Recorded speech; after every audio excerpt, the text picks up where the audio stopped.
Hey, what's up, Leaving the Theater listeners? It's me, Ronald Young Jr., and it is Oscar season. The Academy Awards are on March 27th. They are rapidly approaching, but that means I have a lot of movies to review between now and then. I have over 40 movies to watch, and I'm going to try to review and post all of them here in the Leaving the Theater feed. Now, I'm going to be doing all the main categories. Best Picture, Best Actor and Actress, Best Supporting Actress and Actor, Best Adapted Screenplay, Best Original Screenplay, Best Director, Best Animated Feature, Best Documentary Feature.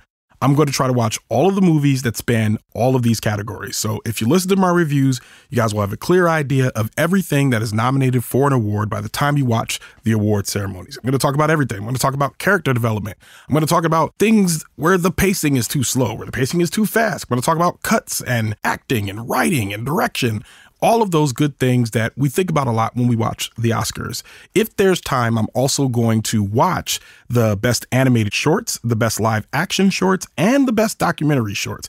I might not do reviews on those, but check out my Instagram or my Twitter at ohitsBigRon. That's at ohitsBigRon, and you can get my thoughts on those as well. The only movies I will not review are Dune and West Side Story because I've already reviewed them. You can find them in the feed right now, both nominated for Best Picture and numerous other awards. And I will not be doing The Lost Daughter because I started watching it and it was really boring and I don't want to waste my time.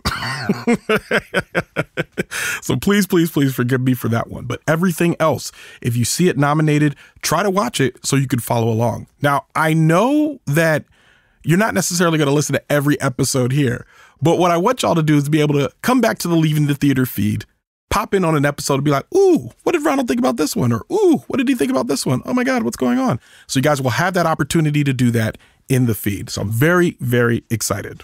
And before we start the show, please don't forget to fill out the listener survey. It's in the show notes right now. Filling out the survey helps me so much. It gives me information that I need to help grow the audience. So please jump into the show notes, click the link, and complete that listener survey. And with that, let's get to today's episode, Don't Look Up.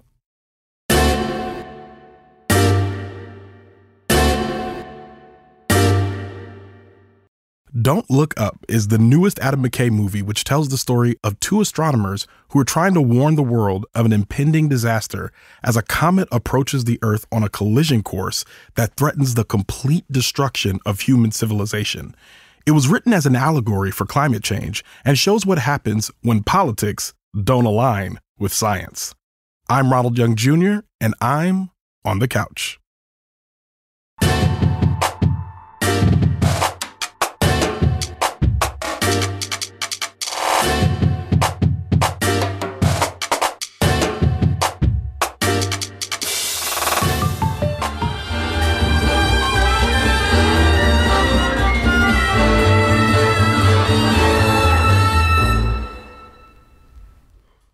All right, this is Ronald, and I am on the couch after watching Don't Look Up. Don't Look Up on Netflix. Don't Look Up, directed by Adam McKay, written by Adam McKay, starring Leonardo Dicaprio, Jennifer Lawrence, Rob Morgan, Jonah Hill, Mark Rylance, Tyler Perry, Timothee Chalamet, Ron Perlman, Ariana Grande, Scott Mescudi, I think that's Kid Cudi, but we're calling him Scott Mescudi, Cate Blanchett, and Meryl Streep. All right, and this film was nominated for Best Picture, Best Original Screenplay for Adam McKay, Best Film Editing, and Best Original Score. All right, so this movie, you could tell from the nominations, is not a performance-driven movie. This is more of just a film where you watch it, you finish the whole thing, and there's not necessarily a performance that stands out to you, but the film itself, you leave saying, wow, that was good. I really liked that. But you don't go back and point to any one performance. It's really the writing and direction and if you look at it, Best Picture, Best Original Screenplay, Best Film Editing, Best Score. This is the way in which a movie can be good without it being about the performance that was in the movie. Around Oscar time, we hear a lot about performance-driven movies, and as I review more, you'll hear me say that. I'm not a person that necessarily likes performance-driven movies that much, but the idea is that the performance was so good that it launches the movie into Best Picture category. For instance, Denzel Washington won.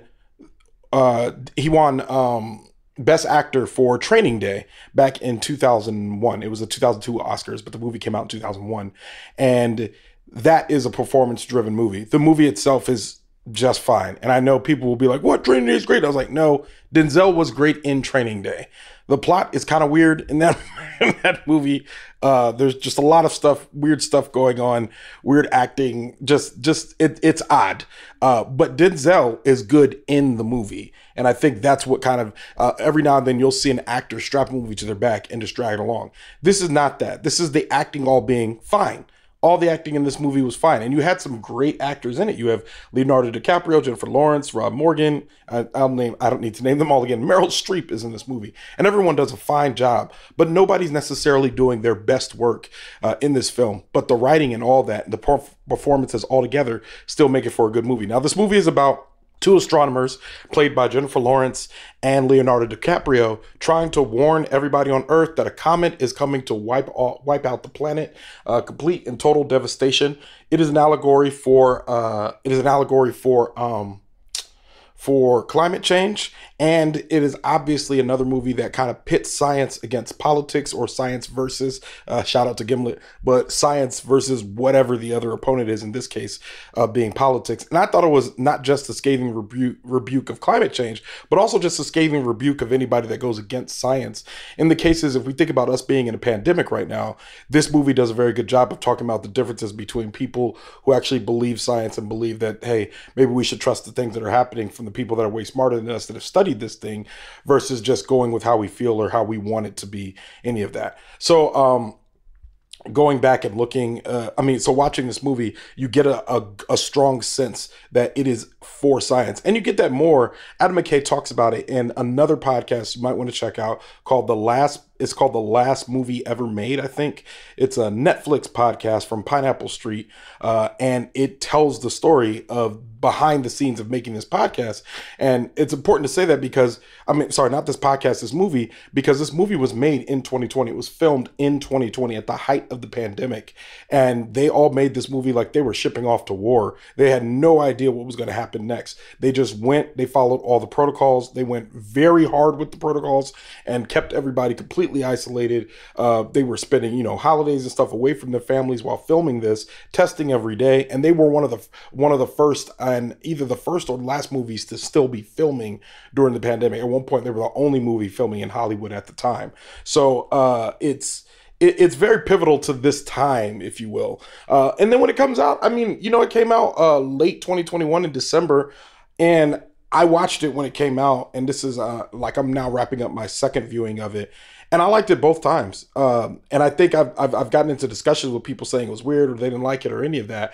And I think it uses comedy. So it's a comedic movie, but it's also very poignant. It's more like I almost will call it a comedy drama, because as this movie moves into its third act, it becomes more nihilistic. And as it becomes more nihilistic, I think the movie begins to improve. Because, again, we have these two astronomers trying to warn everybody of this comet coming, and they're running into all this opposition. Basically, all the politicians and the media and everybody just not taking the message seriously, not wanting to do anything about it, just kind of waiting for somebody else to do something, much like, and it really does engage with the climate change debate as we're having right now. So as it's moving along, when we think that this is a movie where they're going to go, save the day, it's a very different movie than when it becomes a movie where it's like, oh no, things might go bad here.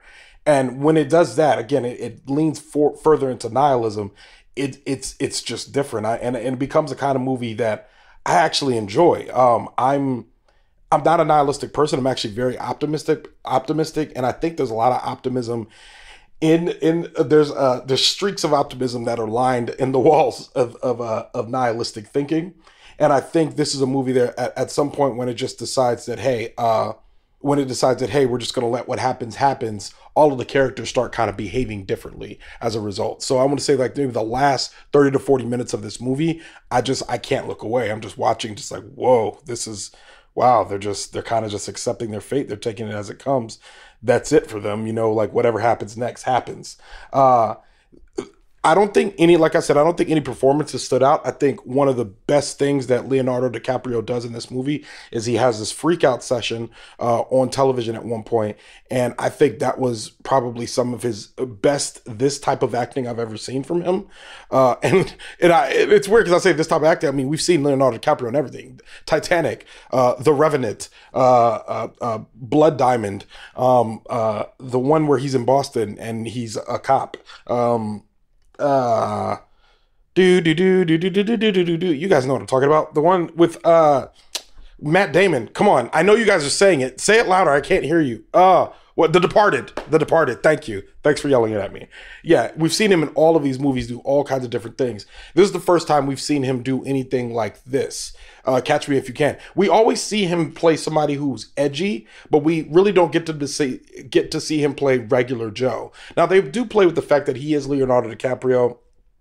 Everybody loves him. Everybody thinks he's hot, and he's playing a scientist. So they have some fun with the fact that he's hot Leonardo DiCaprio as a scientist, and they have some fun with that in this movie. So I think that's one portion of the performances that stood out for me. But other than that, I think everybody just kind of like, stayed to the safe zone. We know what Jennifer Lawrence is capable of. She didn't do anything impressive in this movie. That's not to diminish her. I'm just saying that she didn't have to do much. I mean, you have Meryl Streep in this movie. Meryl Streep is having a good time. She's not like, it's not Meryl Streep at her height. You know what I mean? I mean, you got Mark Rylance in this movie. Mark Rylance is like just having a good time. There's actors in this movie that are just having a good time, but not so much so that they're not taking the subject matter seriously. And again, if you listen to that other podcast, The Last Movie on Earth, there'll be people that tell you that these guys are like consummate professionals and they are killing this like these very simple roles for them. It's a ensemble cast. And there's a lot of them. I mean, there's so many of them. I mean, Ariana Grande is in here doing some serious work. So, not serious work, but she's being very Ariana Grande in this movie. But all of them are kind of, but all of them are working together to, create this experience. Which I think is very good. Like, when I got to the end of this movie, I always say, wow, I enjoy it. But to give you guys an instance of some of my favorite movies, which I don't understand how they became my favorites. I just know I think about them all the time, and I want to watch them over and over again. And I don't watch them too much because I don't want to hate them. But I love Interstellar. I love Arrival. I love Artificial Intelligence, AI, that movie. There's just a bunch of movies where there's this optimism and nihilism mixed in together that I just really enjoy and I can't look away from. And this movie has a lot of that. And I don't know if it's one of my favorites that I've ever seen, but it certainly is a movie that I would certainly return to. I mean, I liked it. It's hard for me not to say that. I liked it. And it's tricky because I know this wasn't necessarily everybody's favorite movie. So, and it's weird too, because I don't know if I would recommend it to everyone. I mean, it's a bit of a thinker. Tyler Perry's in this movie. Tyler Perry is in this movie acting, and he does fine. He does fine. He does a fine job in this movie. As a matter of fact, I think he does some of the best acting I've seen from him because he's playing a role. It reminds me that he is an actor. Like, he does a good job with that. And he was an actor before he started becoming like kind of like the caricature of himself, Tyler Perry, as we know him today.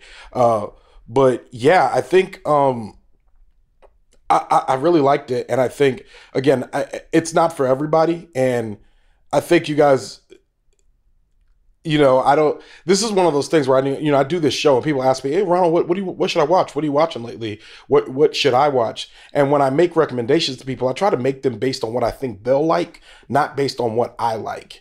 And I like this movie, but I don't think everyone's going to like this movie. I don't think this movie is for everyone. And I think that the nominations that it got made sense. I don't think any performance in this movie would merit a best performance of the year nomination, barring, except again, that one, there's a scene where Leonardo DiCaprio just dials it up to 10 and he nails it, I think. But I don't even know if they would submit that, for an Oscar.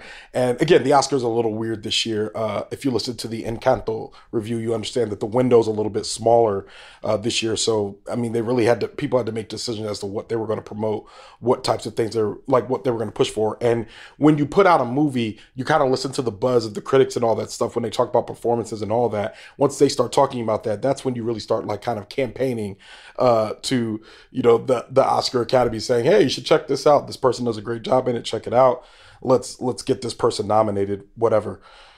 I need to learn more about that process. As I learn more, I'll incorporate that more into the review. So, but yeah, it's a good movie. I think it's definitely one of the best movies of 2021. So I'm not surprised that it was nominated for Best Picture. And I think it has a fair shot, I think, to win the Writing Award. Granted, this is my second review of the Oscars, so I don't know. I can't remember everything else that's nominated, but as I think through it, I'll, pit them up against each other and see what comes out best. But yeah, I like it. It's on Netflix. It's not hard to watch. It's 2 hours and 18 minutes. It's a bit long. But I didn't feel like I was squirming in my seat or anything. Minimal bathroom breaks. I feel fine. So yeah, I give it 4 of 5 stars. Solid 4-star movie. I watched it on the couch, so I think that gives it a bit of a bump. I don't know how I would have felt about this in the theater. Maybe I probably would have given it 3.5 in the theater. But I'm sitting here in my pajamas and I'm on the couch. I feel good. I'm relaxed. The lights are purple. Yeah, it's way to go, Netflix. You really, you did it again. But yeah, no, this is a solid one and 4 of 5 stars. And with that, Leaving the Theater is a production of ohitsBigRon Studios. Theme music by the mysterious Breakmaster Cylinder. To find out more about this show and other ohitsBigRon Studio shows, follow me on Twitter and Instagram at ohitsBigRon. That's at ohitsBigRon. If you like this show, I host another show on the Pushkin Industries podcast network called Solvable. Check that out wherever you listen. Leaving the Theater will be back soon, but until then, I'll be here on the couch.